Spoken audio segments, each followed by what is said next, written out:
Everybody, so this will be my first official episode of my own crash course history using this textbook that my mom used on her spring semester. Give Me Liberty, an American History. I'm using this as a guide, but a lot of the stuff I will be saying will also be in my own words. But I'm going to start off by doing a little bit of reading, and then I will continue on from there. So here it goes. So I'm going to start off with the focus questions on Chapter 1, Old Words and New. So, of course, the United States, the North American continent, and South America, Central America, that's part of the New World. While the other countries that have already been around are the Old World. So here goes. Focus questions. I hate my hair. That's the problem with my hair going back. What were the major patterns of Native American life in North America before Europeans arrived? So, Native Americans were already here in North America before Europeans even set foot. They had their own culture, their own history, their own languages, their own peoples. And that kind of stuff is fascinating that we all should be aware of. What were the major patterns of West African life in the elements through 15 centuries? I will also be diving into West African life, their history, their cultures, their peoples, their religion, all that stuff, because it's also as fascinating. Because I feel like you should all look at history globally and not just locally. What impelled European explorers to look west across the Atlantic? So what made them to decide to look across the Atlantic? What that made them to decide to discover a new land?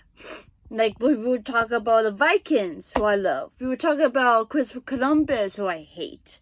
And we would talk about the Italian explorer mapmaker that we bear his name, Amerigo Vespucci. I think that's how you pronounce it. I'm not sure. We'll be talking a lot about them. What happened when the peoples of the Americas came in contact with the Europeans? So what happened when there's that clash between the two groups of people, the Native Americans and the Europeans?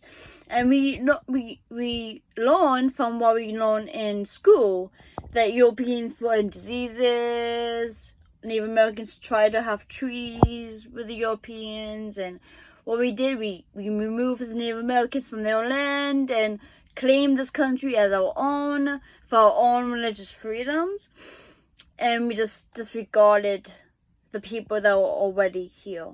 This is their land, indigenous land that we have lived in now for so many centuries now. But there's a history even before the Europeans set foot that we need to address and talk about and discuss.